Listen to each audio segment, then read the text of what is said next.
Mike, you're well known for tackling lenders head-on. Who's in the spotlight at the moment? Well, yeah, we've got 2 or 3 that are in the spotlight at the moment. Let me tell you about some of them. Probably the main one right now is the Royal Bank. So exactly what the Royal Bank doing that they perhaps shouldn't be doing? Well, in an earlier video I touched on about the fact you can get an access request for your information.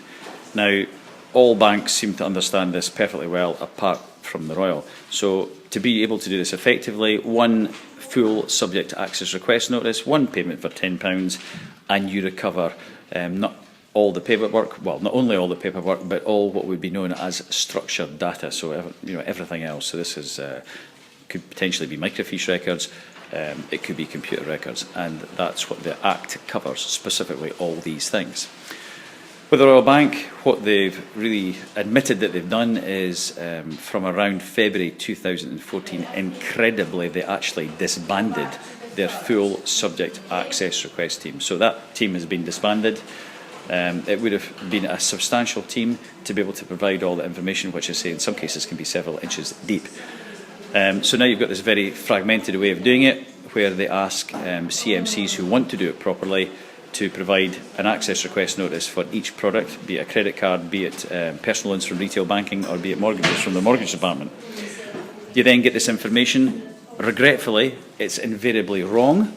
We then have to go back and say we want a full disclosure for example, mortgages or, for example, personal loans.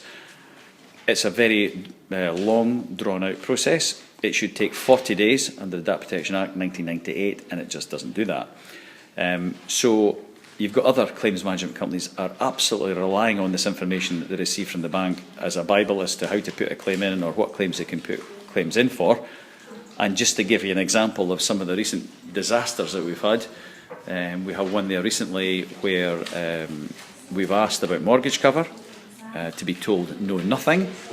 We've asked the customer to go back, have a look at their records. They managed to find some paperwork, and guess what?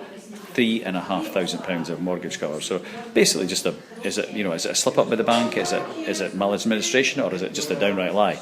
I don't know. I'll leave you to make that decision. Another one, we have someone who we'd asked if they had any loans. Back in the reply, yes, one. We went back again and said, well, we don't actually believe that's correct. And guess what? We now have a total of 13 loans with somewhere near £15,000 of PPI premiums being paid. Now, you've got many other CMCs out there, claims management companies, who will just take what the banks say as being absolutely chapter and verse, and clearly that isn't the case. So what we've done is we're working very closely with the Royal Bank just now.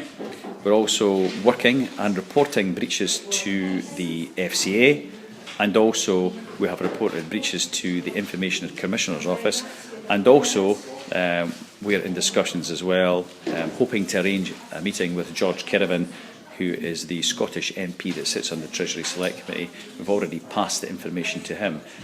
Because really this is something the Royal Bank need to change. It's not right, it's breaking the law, and it's affecting the customer's chances of being able to make claims and make claims effectively.